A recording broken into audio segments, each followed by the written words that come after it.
everybody. Whoa. Are they Smurfs? No, they're gone.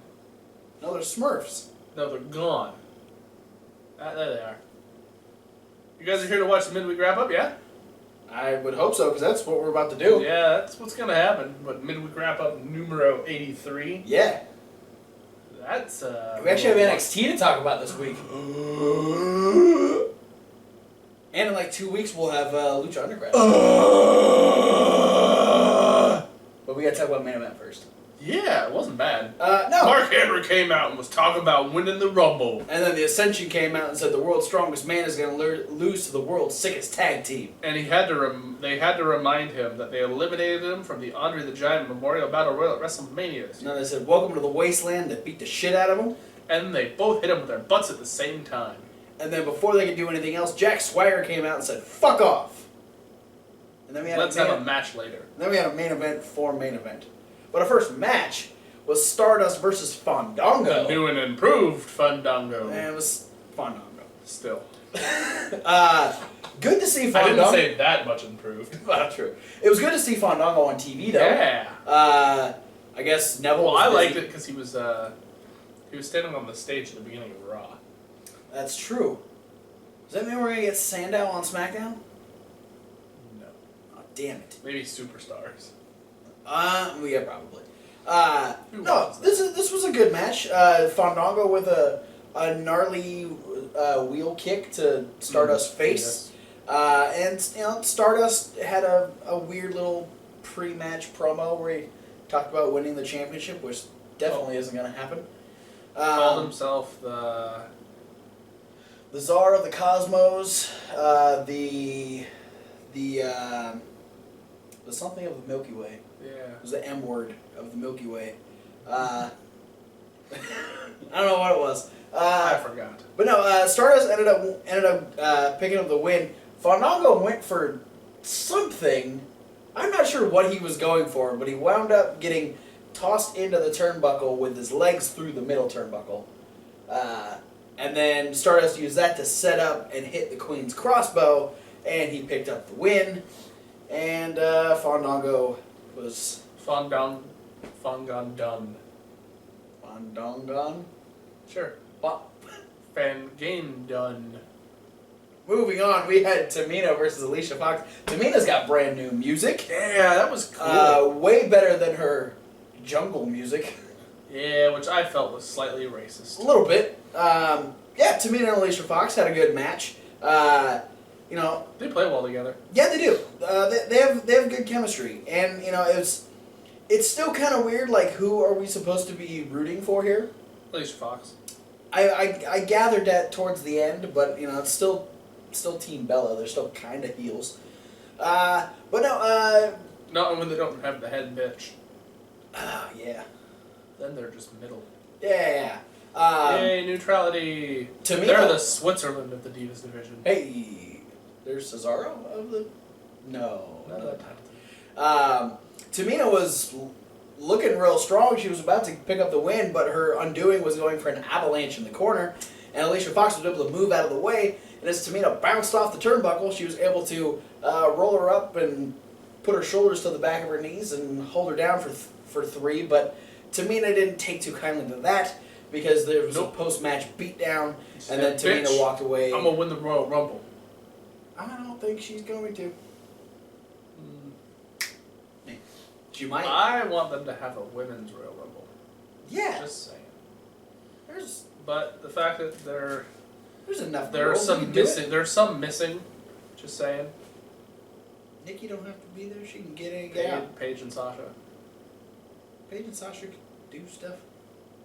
Anyway, then we had our main event, which was Mark Henry and Jack Swagger going against the Ascension.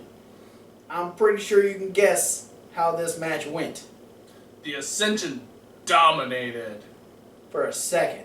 Yeah, they dominated someone else before the match started. And They then dominated concessions. they dominated catering. Yeah, catering and because they were hungry. They did both. You get hungry in the wasteland. And that's why Mark Henry beat them up so much, is because he was also hungry, but the Ascension ate all the food. Those sons of bitches. Yeah. It's Good thing they didn't go against Ryback. Yep. Ryback would have ate them. No, Yeah, Ryback, the newest member of the Social Outcast.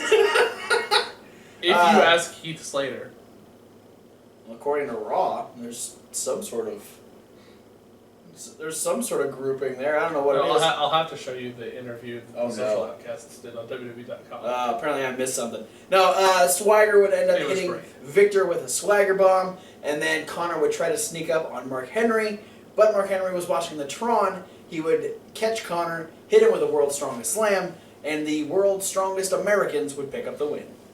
We the people. Yeah. Then we had NXT. NXT's back! Which was opened up with the returning NXT General Manager, William Regal. Who brought out the returning to Full Sail Sami Zayn. And he's the lead singer of a band. The crowd is the band. They're The crowd was confused too. Their number one single is Olé. Yeah. That's copyright infringement. That's a Bouncing Soul song. Just saying. Shut up. Just saying. No, but they just sing Olé, Olé, Olé. That's all it is. That's still like 90% of that Bouncing Soul song. That's fair. No, Sami Zayn says that it was great to return in London, but it's better to be back at Full Sail. And he's Wizard of Oz that bitch. He's making a proclamation for 2016 is that he plans on being the first ever 2-time NXT champion. I don't see how he's making a proclamation. He's not the king of the ring. I think only right now Wade Barrett can make proclamations. You can proclaim things. Yeah, I guess. They don't necessarily have to. It's not like. I guess maybe. It's not fucking law or anything, but you can proclaim things whether or not you're a king. Maybe he's like the self-crowned king of NXT. I don't know. I bet there's a lot of people that would say that. The Corey Graves ECW'd it up and said he was the heart and soul of NXT. Made him the Tommy Dreamer of NXT. Though Sami Zayn plans on being a 2-time NXT champion, there are two guys who haven't been champion who thought that wasn't going to happen. Ty Dillinger and Elias Sampson. No, it was Samoa Joe and Baron Corbin. Oh, those guys make more sense. Samoa Joe came out and said that... I don't remember what Samoa Joe said.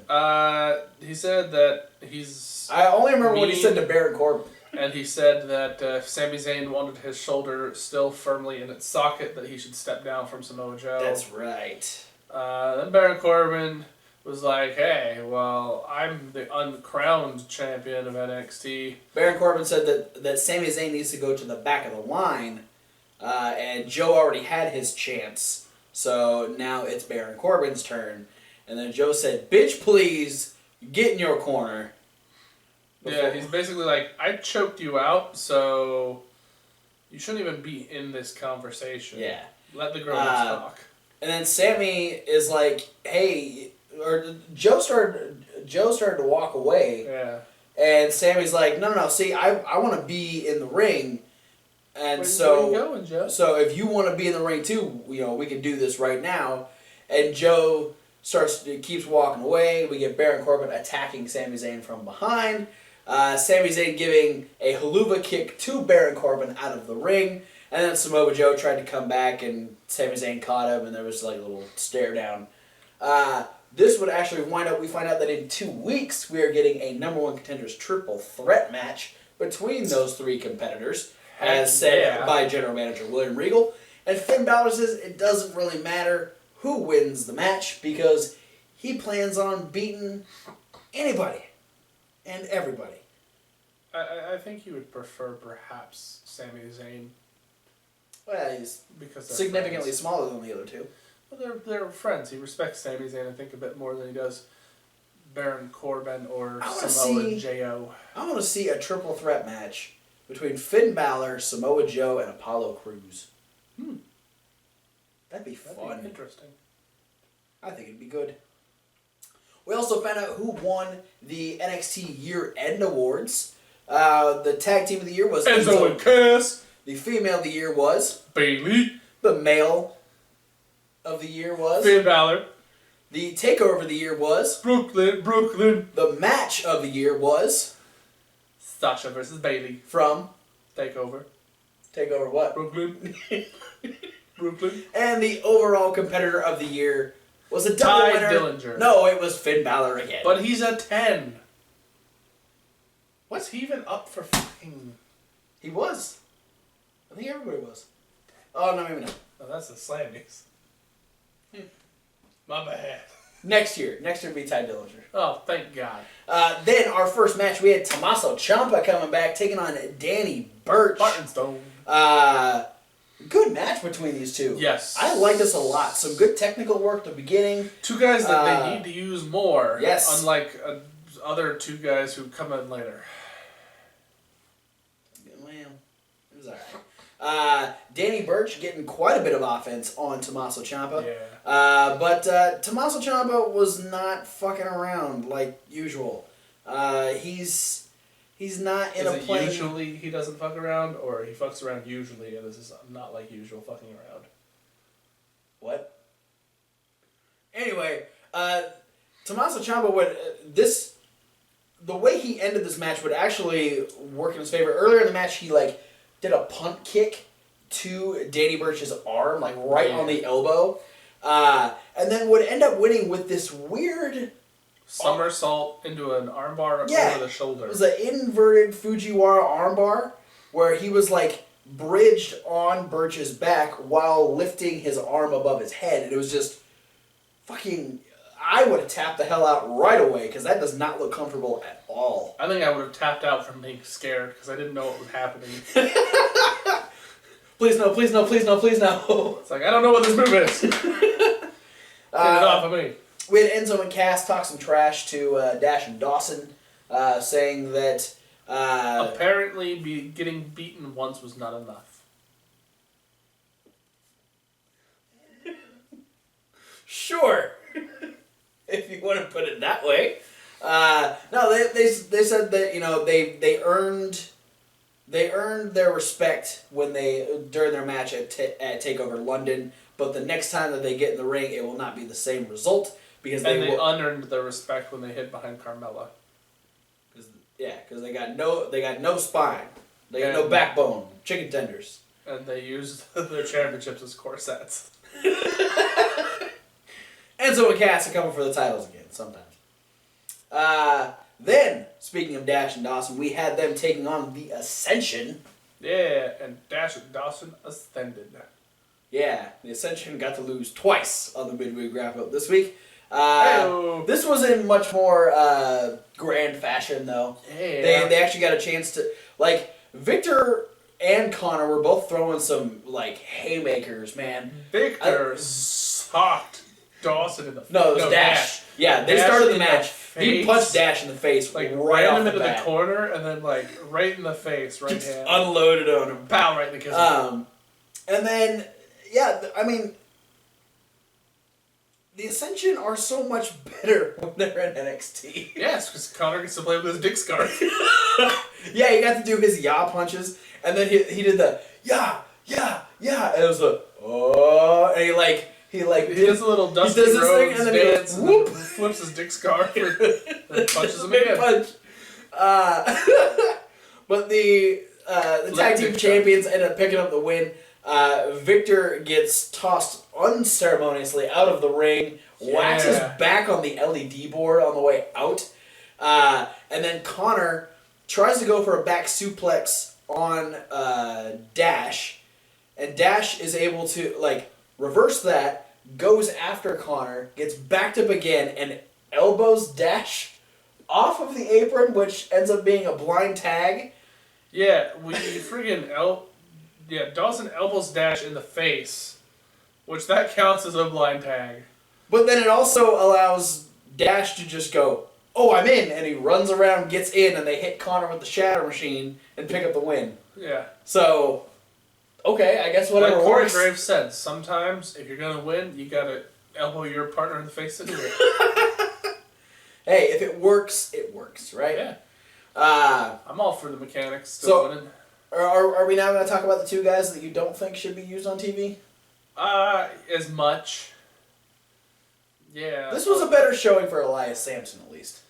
I felt like he should have stuck with the elbow drop. Yeah, I agree. The neckbreaker was cool though. Yeah. He's fast. Yeah, it was just a swinging neckbreaker. Yeah. He went against Corey Hollis. Yeah, the love child of Jimmy Jacobs and Daniel Bryan. He was one of the guys that got beat to shit by Cass and Enzo prior to take over London. Yeah, I mean, I don't know. I feel like they're trying to go like extra mysterious with Elias Sampson. I don't know. Yeah, I think one of the things is like I was so ready for Elias Sampson to come in and be cool, and then he wasn't. Like that first match was so underwhelming. The one in London? And now, just like between that match in London and watching this one on NXT NXT this week, yeah, the way Corey Graves was just like tearing him down on commentary. That's what Corey Graves does, though. But it just like it was to the point where it was like, I agreed with everything he was saying, and I was just like, yeah, I'd rather see other people at this point, other than the love child of Bram and Eric Young. Elias Sampson does end up picking up the win with a really quick neck breaker, and then says, what this place needs is what I am. Yeah, that was his reoccurring lyric throughout his vignettes. Oh. I remember you saying there was a line that he kept going back to and I didn't know what it was, so that's it? Yep. Alright, cool. We'll see what happens. What it needs is what I am. Alright, and now, for our main event, we have a Battle Royal to determine the number one contender for Bayley's NXT Women's Championship. And we had a lot of hottage in the ring. Yeah, we got Liv Morgan, we got Alexa Bliss, we got Cameron, we got Deonna Purrazzo, we have Aaliyah making her debut, we have Asuka, we have Emma, we have Peyton Royce, Billie Kay, we have Eve Marie, we have Carmella. Did I miss somebody? I don't think so. No, I think you got them all. Alright. We did have a thing with Nia Jax before the Battle Royal. That's right. Where this person who was clearly not ready to be somebody on camera portrayed a trainer. I think she actually is a trainer. I think she was on Breaking Ground, if I'm not mistaken. Maybe, I don't know. But gave us a really unconvincing Nia Jax needs 2 or 3 more weeks to recoup. Yeah. What are you gonna do? Make fun of it on the midweek wrap up? Okay. Well, it's kind of like, I can't remember now somebody mentioned the trainers that came out during Dean Ambrose's promo were developmental guys. Were they? Yeah. Oh. They were guys from NXT. Huh. So I think they use a lot of the under talent from NXT to play these trainer people. And which is what they should do. They should use them as security guards. They should use them as squash matches. They should use them to their fullest extent because that's what they're there for. But the Battle Royal was pretty good. No, yeah, it was a lot of fun. We had each of the girls throughout the night kind of had their chance to say. Yeah, that was cool. That was very Royal Rumble-esque. Yeah, each one saying why they were going to win, how they were going to win. Peyton Royce is now calling herself the Venus Flytrap of NXT. Asuka looking scaredorable as we... Scarousing. Like, she said... She just looked at the camera, said she was going to become number one contender, and I said, yes, ma'am. I wasn't going to argue with her at all. We had a lot of cooperation between Billie Kay and Peyton Royce during... Yeah. I'm calling them the weapons of mass seduction. I like it. Corey hit on the fact that they joined NXT at the same time. They're both from Australia. Yeah, they've wrestled each other multiple times. So yeah, I mean they were a unit through a lot of it. Cameron got 2 eliminations. Yeah. Okay. So we'll start doing that. The first 2 eliminations. Yeah, the first 2 eliminations were by Cameron. She threw Aaliyah out. So congratulations, Aaliyah, your debut. You're the first one eliminated. But then Deonna Purrazzo got eliminated by a splits low bridge from Cameron. What the fuck? Cameron's getting to show off? Yeah. Alright. Well, she's been working at getting herself better at the wrestling thing. Yeah. And then the next elimination was Cameron, or Liv Morgan, tried to powerbomb Cameron over the top rope. Cameron was starting to Rana Liv Morgan over the top, and then Alexa Bliss came over and dumped them both over the top. So Bliss gets 2 eliminations. And all of that happened after they botched it the first time. Yes. Alexa Bliss was then eliminated by a back elbow by Emma. Then Emma was partially eliminated by Royce and Billie Kay when she was on the top rope. She got knocked off and actually got stuck. Yeah. I hope that's not something that... I hope that's not a real bad injury. I mean, it looked pretty gnarly. It looked like her foot got stuck against the second turnbuckle. Mm-hmm. So she was just kind of hanging there. But then Asuka came in and actually ended up knocking Emma all the way off. Then Royce and Billie Kay were going after Asuka. Keep in mind, at this point, we've had both Eve Marie at the beginning get kicked in the head by Asuka, and she's been out the whole time. Carmella actually ended up getting rocked, and she rolled out underneath the bottom rope, so she's out at this time as well. So Asuka's taking on both the Aussies at the same time, gets them both out on the apron, and then does a double hip attack, and it knocks out both Royce and Billie Kay. So, but the crowd beforehand has been chanting, "We see Eva." Because now she's hiding around the other side. Yeah, because she's planning on doing the sneak attack, which ends up working. But apparently with her sneaking, she didn't realize that Carmella was out there, because after Eve Marie eliminates Asuka, thinks she won. Well, Carmella says, "No, you didn't." She dumps Eve Marie over the top, and Carmella is the #1 contender for the NXT Women's Championship. And then Bayley came out and they hugged. And then she raised her hand because the title picture is now all about #Baymella. Yes. This is cool. Yeah. I like it. I'm alright. And the match was good. I like the fact that it wasn't a Divas Battle Royal. Yeah, where everyone could go through whatever ropes. Yeah, go through any ropes and lots of slapping and hair pulling. And you would have seen a lot of people sitting down between the middle and bottom rope and falling out that way. Yeah, kind of annoying. But good job, NXT ladies. Good job, Carmella. I look forward to seeing what her and Bayley can do against each other. That should be interesting. We also... we were talking about, well, actually, you brought up the fact that there's a good chance we could see Asuka and Eva get added to the match. Yeah. Just with the fact that before the beginning of the match and the end of the match, we had altercations between the two. I'm sure we'll probably get those two facing each other one-on-one fairly soon. Yeah. I'm thinking, my prediction with the way it goes is that if it becomes a 4-way match, is we'll have the Bayley and Carmella match first. Okay. And then we'll have the Asuka-Eva match at some point. It doesn't really matter if it happens before or after the championship match. But down the line, what it'll be is, something will happen and the two feuds will intermingle.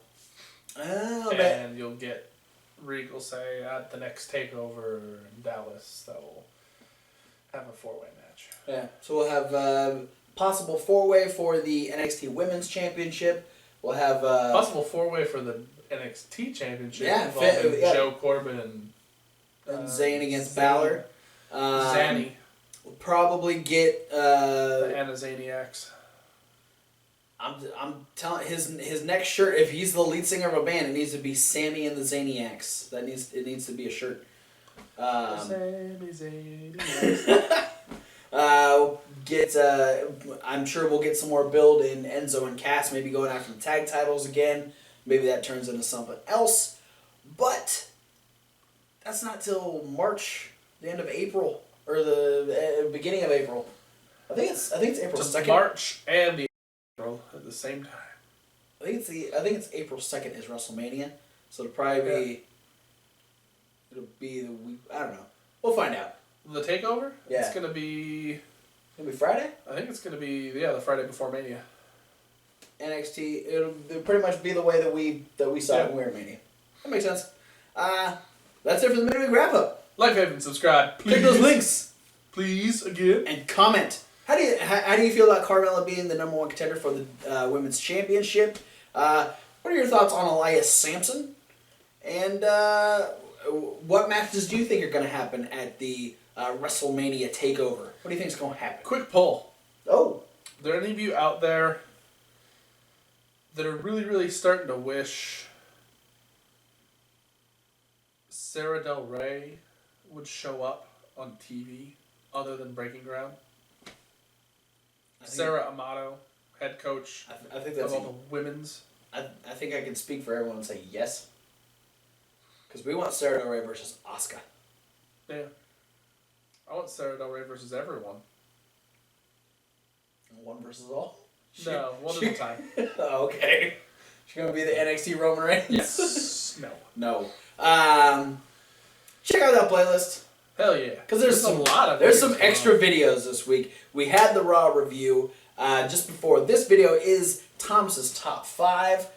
Coming up later in the week, we're going to be having our top 15 of 2015.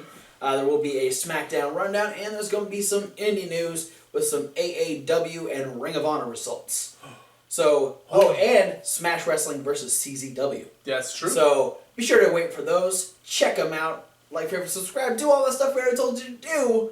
And we'll see you at whatever video you decide to watch next. Should we say it on NXT? Who are you talking about? Who are you talking to? They're all gone already. Oh, shit. You can see Sheamus. Fuck Sheamus.